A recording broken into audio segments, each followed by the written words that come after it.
La columna vertebral se extiende desde la cabeza hasta la pelvis, sosteniendo la cabeza y la pelvis sosteniendo a esta columna vertebral. Está constituida por 33 o 34 vértebras en total, que son las estructuras óseas que van a conformar lo que es esta columna vertebral, que se distribuyen además en distintas porciones. Vamos a encontrar entonces como a nivel superior, al nivel más craneal, encontramos 7 vértebras que son las vértebras cervicales. Después de esta séptima vértebra cervical vamos a encontrar la primera vértebra del segmento torácico, 12 de estas vértebras torácicas que van a incorporar también con articulaciones lo que son las costillas. Todas las costillas entonces corresponden a este segmento de las vértebras torácicas. Luego las 5 vértebras lumbares y a continuación 5 vértebras que van a encontrarse fusionadas conformando lo que se denomina el sacro, y al final, en la porción más distal de lo que es esta columna vertebral, vamos a encontrar también entre 4 o 5 vértebras, dependiendo de la bibliografía. Podremos encontrar algunos que determinan que son 4 y otros libros 5 vértebras que nuevamente también están fusionadas en lo que se denomina el coxis. Es importante de entender que cada una de estas porciones va a ser designada, aparte de vértebras cervicales, torácicas, lumbares, cada una de estas vértebras va a tener también una denominación que va a incluir una letra y un número. Es así como las 7 vértebras cervicales se clasifican con la letra C de cervicales, y C1 la primera, C2 la segunda, C3, C4, C5, hasta que llegamos a C7. Luego las vértebras torácicas van a incorporar la letra T de torácica. Por lo tanto vamos a tener desde T1 hasta T12. Lo mismo sucede con la zona lumbar, que vamos a encontrar las vértebras lumbares desde L1 hasta L5. Luego el sacro, que es donde tenemos, repito, 5 vértebras fusionadas. También podemos nombrar la primera como S1 hasta... Se acaba el sacro, comienza el coxis, las 4 vértebras o 5 vértebras fusionadas aquí. La columna vertebral posee 4 curvaturas fisiológicas, pero todas nacen de una gran curvatura denominada la curvatura primaria, que es esta gran cifosis que se encuentra intrauterinamente en el feto. A medida que el bebé, el niño, comienza a tomar distintas posiciones en su diario vivir, vamos a ir generando entonces distintas curvaturas en respuesta a estas nuevas posiciones. Es así como esta gran curvatura primaria luego da origen a otras 2 curvaturas denominadas secundarias, que van a ser las lordosis. La porción cervical va a ser una de estas curvaturas secundarias, en donde encontramos una lordosis que nos muestra una curvatura cóncava hacia posterior, convexa hacia anterior. Lo mismo ocurre con la zona lumbar, que nos va a presentar las mismas características: una concavidad hacia posterior, concavidad, y una convexidad hacia anterior, manteniéndose las porciones torácica y sacra con esta curvatura original primaria, que es la cifosis. La porción que nosotros analizaremos hoy día anatómicamente es la que hace referencia a la columna cervical. Habíamos nombrado anteriormente desde C1 hasta C7, son 7 las vértebras cervicales, y ese es el segmento que vamos a analizar. Aquí vemos una imagen en donde solamente nos muestra las 7 vértebras cervicales, que tienen características particulares. Por ejemplo, vamos a tener un foramen por donde va a transitar esta arteria importantísima para poder dar irrigación al cerebro, que es la arteria vertebral. Y aquí se observa que está cubierta, está protegida por algunas estructuras óseas pasando entre estos que se denominan procesos transversos, que los veremos a continuación. En definitiva, las vértebras cervicales van a tener diferencias con los distintos segmentos, ya sean torácicos, lumbares, que las vamos a pasar a revisar. Hay 2, se ve media difusa esta imagen, pero hay 2 vértebras que todavía son más particulares, que son C1 y C2, denominadas Atlas C1 y Axis C2, que poseen características completamente particulares que también veremos en el transcurso de esta presentación. Para entender la morfología vertebral, entonces, vamos a utilizar el siguiente esquema, en donde se observa marcado con un número 1 lo que es el cuerpo vertebral. Y aquí empezamos ya a tratar de identificar distintos componentes que tiene una vértebra tipo. Vamos a encontrar entonces que una vértebra, en general, está conformada por un gran cuerpo vertebral, que es el segmento óseo más prominente de esta estructura, que es un hueso irregular. Recordemos que tenemos distintos tipos de huesos, huesos planos, huesos largos, irregulares, sesamoideos, etc. Y este es un hueso irregular que va a tener una porción anterior. El cuerpo vertebral se encuentra por anterior anatómicamente, ubicando a una persona en posición anatómica. Por anterior va a encontrarse entonces este que es el cuerpo vertebral. Este cuerpo vertebral va a dar sustento a lo que se denomina el arco vertebral. En la imagen de abajo podemos ver todo este es el arco vertebral, que va a tener algunas proyecciones hacia posterior, hacia lateral, hacia superior e inferior, que van a ser los denominados procesos. Los iremos analizando a continuación.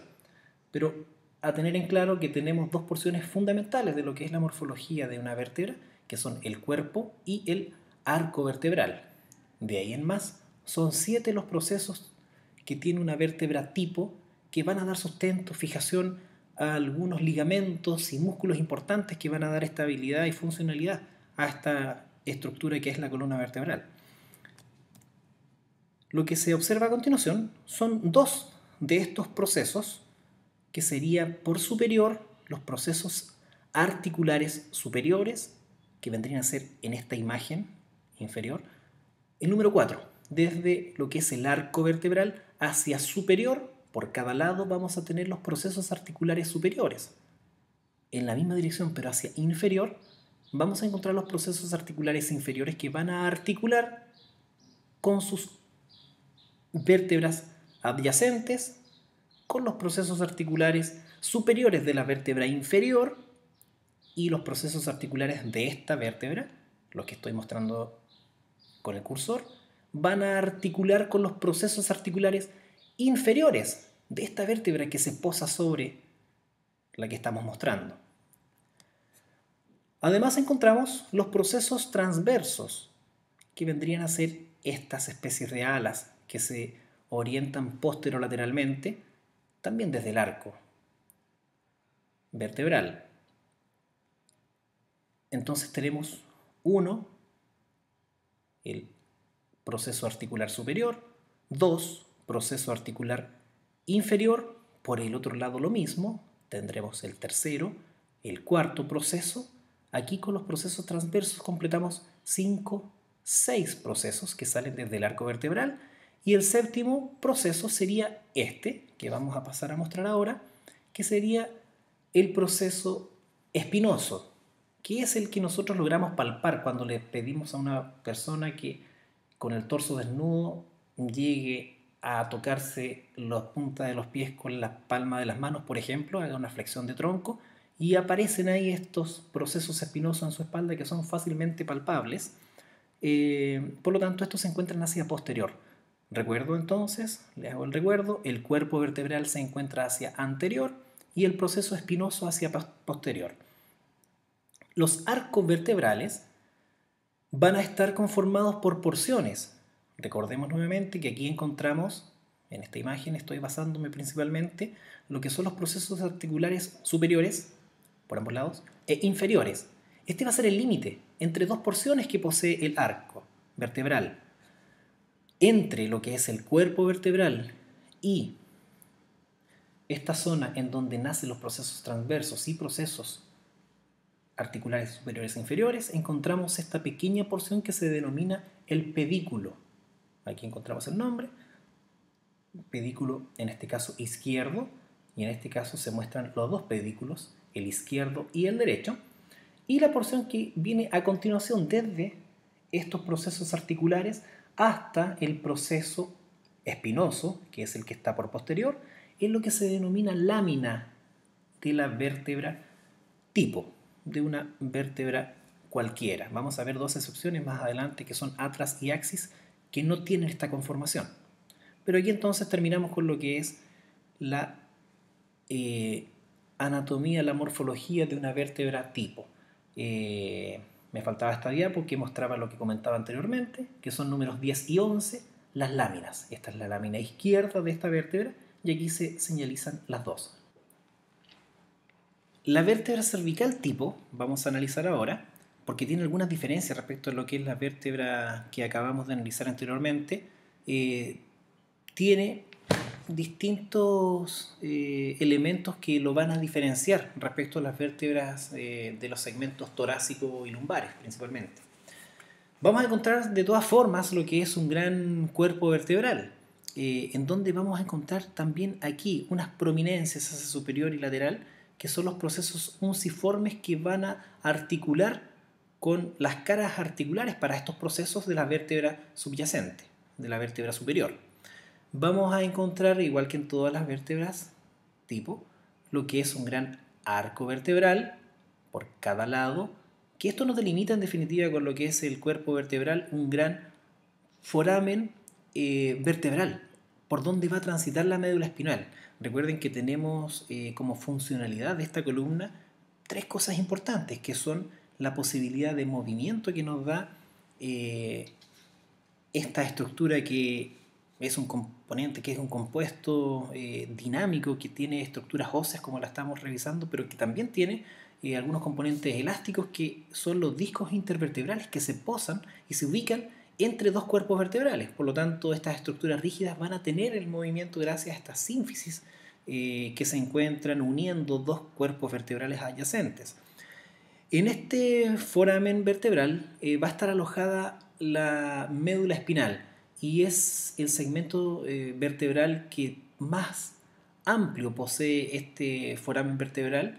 Recordemos que estamos hablando de la región cervical, por lo tanto en la región cervical vamos a tener emergencias nerviosas y componentes de lo que es el tronco cerebral también importantísimos, por lo tanto ante una flexión cervical, ante un accidente, por ejemplo automovilístico, en donde la columna cervical hace este mecanismo de whiplash, de latigazo cervical, es importante que estas estructuras nobles que se encuentran en este interior, médula espinal, tronco encefálico en su comienzo, no sufran daños compresivos, y es así como tenemos un tercio solamente de lo que es este espacio ocupado por lo que es la médula espinal. Bien, como estructuras vamos a encontrar un proceso transverso que se logra ver en esta imagen, que va a tener un foramen también. Recuerden que este es el foramen vertebral y aquí encontramos el foramen transverso. Y por aquí discurre lo que es la arteria vertebral que habíamos nombrado anteriormente, que es una de las importantes contribuciones que recibe el cerebro respecto a la irrigación. Tenemos por anterior y por posterior, recuerden que el cuerpo está por anterior, por lo tanto tenemos dos tubérculos en este proceso transverso, tubérculo anterior y tubérculo posterior de estos procesos, que van a ser alojamiento o el lugar de inserción de alguna musculatura especial. Y aquí encontramos en esta imagen lo que son los procesos articulares, en donde se pueden solamente observar los procesos articulares superiores. Continuamos entonces, recordemos que tenemos un cuerpo, un arco vertebral, y en el arco vertebral vamos a tener dos porciones, el pedículo, la lámina, y la lámina se va a unir por posterior para dar forma al último de los procesos, que es el proceso espinoso, que en este segmento cervical posee una bifurcación haciendo un proceso espinoso denominado bífido, que es característico de esta porción vertebral. Pasamos ahora a analizar lo que son estas dos vértebras atípicas que tiene este segmento cervical, y también de alguna forma por esto mismo, porque son muy especiales, se les ha denominado la columna cervical alta, a la que está conformada tanto por C1 y C2, por atlas y axis respectivamente. Analizando esta imagen, vamos a ver que Atlas no posee cuerpo vertebral. Voy a volver la imagen para que recordemos qué es el cuerpo vertebral, que es esta estructura Roma bastante maciza de características anterior, está ubicado por anterior en lo que es la posición anatómica, y Atlas no lo posee. Vamos a tener dos arcos, un arco anterior y todo un arco posterior. Vamos a tener un tubérculo anterior y también un tubérculo posterior. Vamos a tener unas masas laterales, derecha e izquierda, si continuamos con este proceso transverso, antiguamente denominado apófisis, actualmente procesos. Todas las apófisis son procesos, en donde nuevamente vamos a encontrar aquí lo que es el agujero transverso, por donde circula, repito otra vez, lo que es la arteria vertebral. Y lo que es el arco posterior, que termina nuevamente con el tubérculo posterior. Un surco para que aquí gire e ingrese a la bóveda craneal la arteria que venía discurriendo por el agujero transverso, arteria vertebral. Entonces un surco en donde se posa esta arteria vertebral para ingresar hacia la bóveda craneal. Sus caras articulares, esta es la cara articular superior de la masa lateral, que va a recibir los cóndilos occipitales para articular lo que es el cráneo con esta columna vertebral, y sus caras articulares inferiores, que van a articular, como en esta imagen se observa aquí, con las caras articulares de este otro segmento, de esta otra vértebra, que la veremos a continuación, que es el axis. Entonces, en esta imagen vemos cómo articulan ahí las caras articulares inferiores de este atlas con las caras articulares superiores del axis. Y de él vamos a hablar ahora. El axis, entonces, C2, es la segunda vértebra cervical, y la característica de este es que sí posee cuerpo vertebral, pero además una proyección hacia superior, un proceso que se denomina el diente del axis, que tiene algunas porciones, lo que es el ápex, una base y el diente propiamente tal. Y este diente va a articular, voy a volver a esta imagen, va a articular por anterior con una fóvea para el diente, que si voy a la imagen anterior, la encontramos aquí, fóvea o cara articular para el diente, que recibe a este diente del axis.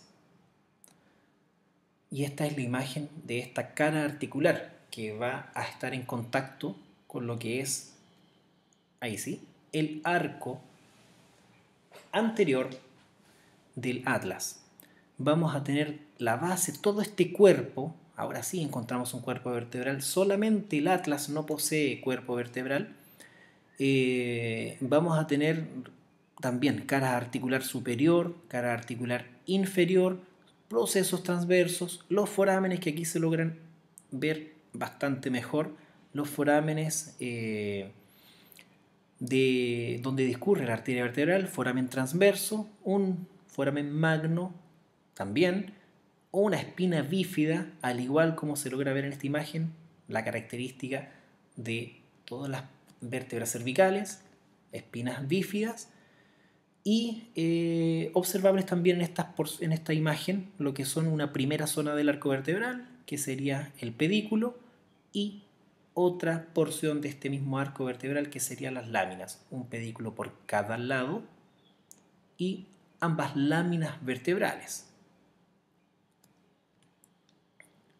Con eso entonces, un rápido análisis de lo que es la morfología de la columna vertebral, en particular de esta porción cervical. Vamos a pasar a ver musculatura de esta zona. Vamos a ver solamente algunos músculos que tienen principal importancia respecto a lo que es la movilidad fundamentalmente.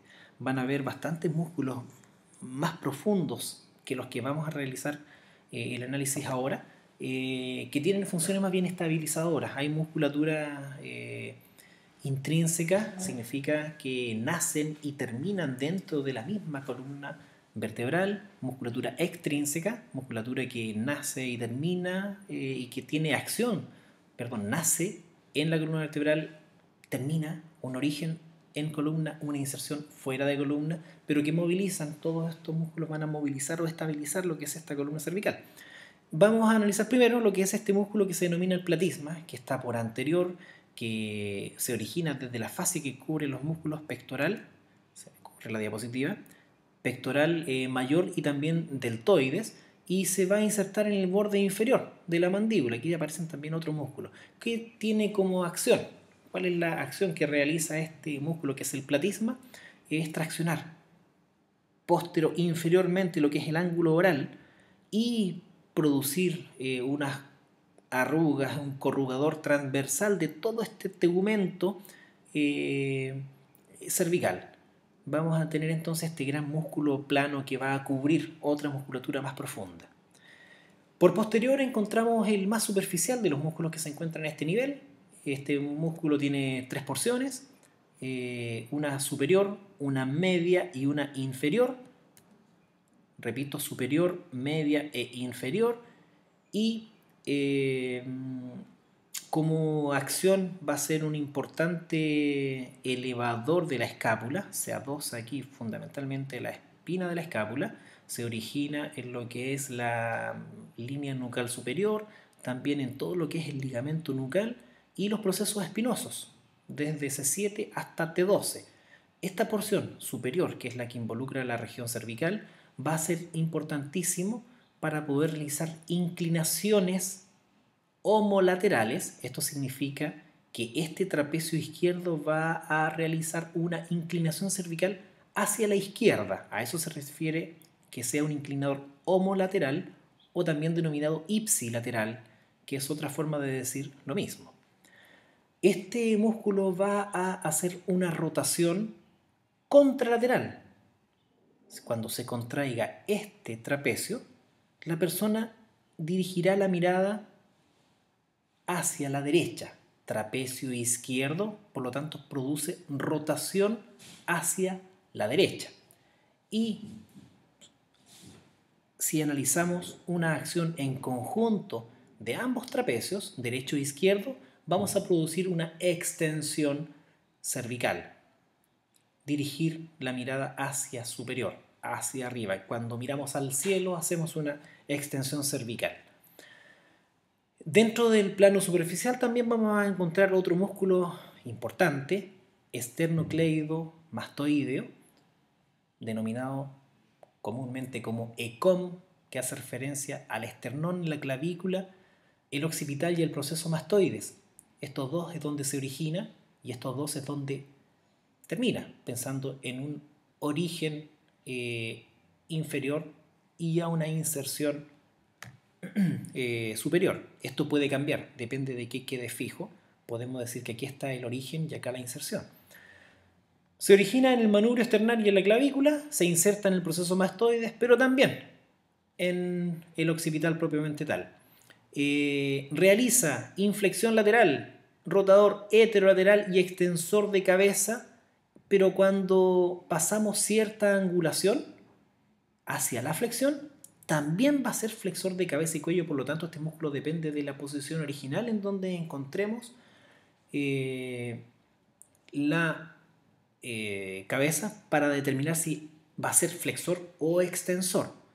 Viene a tener las mismas funciones que trapecio, pero sí va a depender de en qué posición se encuentra al inicio del movimiento hacia la flexión o hacia la extensión, y va a contribuir con lo mismo. Si está en flexión, ambos esternocleido occipito mastoideo, que sería el nombre completo de este músculo, serían flexores. Repito, en posición neutra van a ser extensores. Si ya avanzamos hacia la flexión, estos son músculos flexores, ambos. Recuerden que tenemos uno por cada hemicuerpo.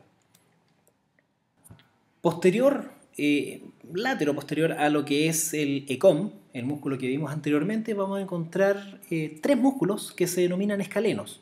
tenemos el escaleno anterior, el escaleno medio y el escaleno posterior. En las imágenes vamos a mostrar estos tres músculos. El que se ve en esta imagen es el escaleno anterior que llega a la primera costilla, desde los procesos transversos de C3 a C6 hasta la primera costilla. El escaleno medio es el que va a aparecer a continuación, desde los procesos transversos desde C2 a C7, también a la primera costilla. Escaleno anterior y escaleno medio entonces terminan en la primera costilla. El escaleno posterior avanza un poco más y desciende un poco más también, llegando, y vamos a mostrar la imagen ahora, hasta la segunda costilla. Entonces hay diferencias entre los orígenes e inserciones, lógicamente. Una situación importante de comprender es algo que en la clínica tiene bastante importancia, que es que entre el escaleno anterior y el escaleno posterior, que es este, repito las imágenes, entre el escaleno anterior y el escaleno posterior va a discurrir un plexo que es nervioso, que es el plexo braquial, y también va a emerger entre estos dos músculos lo que se denomina la arteria subclavia, que va a dar la irrigación para todo el miembro superior. Por lo tanto, al encontrarse alguna situación patológica en estos músculos, escaleno anterior, escaleno posterior, podemos también encontrar alguna situación neurológica o vascular que refiera a alguna clínica importante en esta zona. Por lo tanto, a tener en consideración donde emerge el plexo braquial y la arteria subclavia, su nombre lo indica, subclavia, bajo la clavícula. Bajo la clavícula encontramos la primera costilla. Entre los escalenos sale esta arteria importantísima que es la arteria subclavia y también, repito, el plexo braquial. Ahí tenemos entonces los tres músculos escalenos, anterior, medio, entre ellos salen estas estructuras, y el escaleno posterior, que es quien llega hasta la segunda costilla. Y por posterior vamos a encontrar una serie de músculos que se denominan los músculos suboccipitales.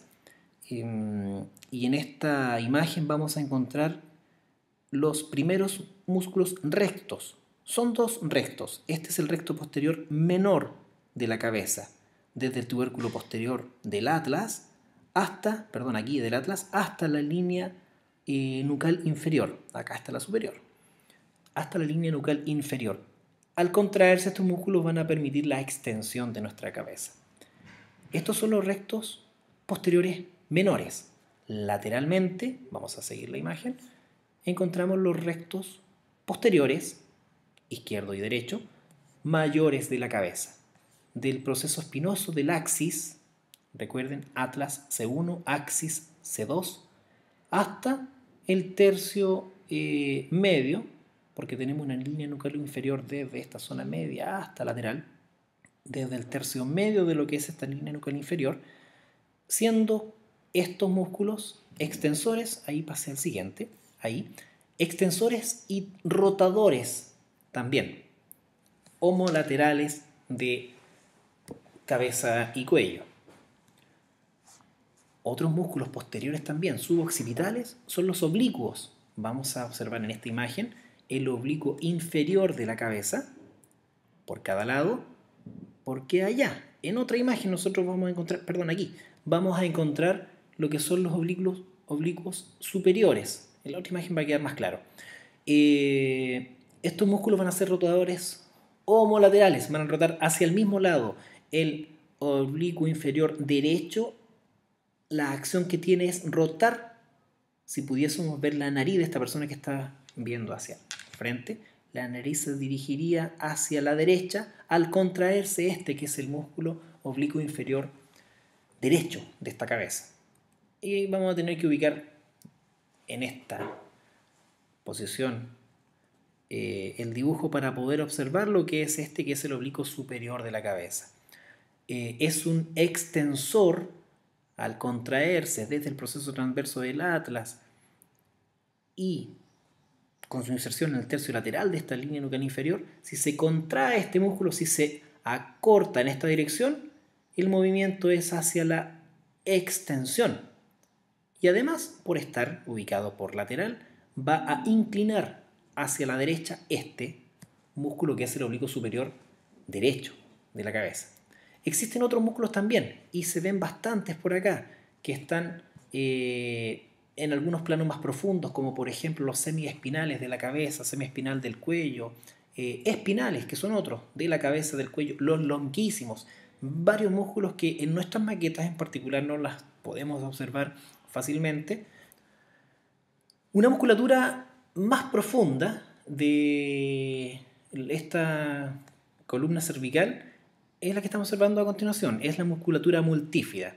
Voy a hacer referencia respecto a lo que nos voy a destacar en este video, que es una serie de musculatura también profunda, otra en planos medios, que son por ejemplo semiespinal de la cabeza, semiespinal del cuello, espinales de la cabeza, espinal del cuello, longuísimo del cuello, etc. Tenemos harta musculatura que en nuestra maqueta es muy difícil de identificar y algunos sencillamente no se ven. Pero estos músculos son importantísimos estabilizadores, están desde la porción cervical hasta la zona lumbosacra. Y estos son los músculos multífidos.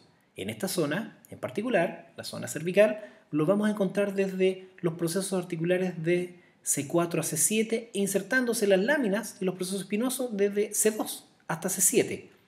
Esto entonces nos habla de que estos músculos nacen en las vértebras y terminan también en vértebras adyacentes.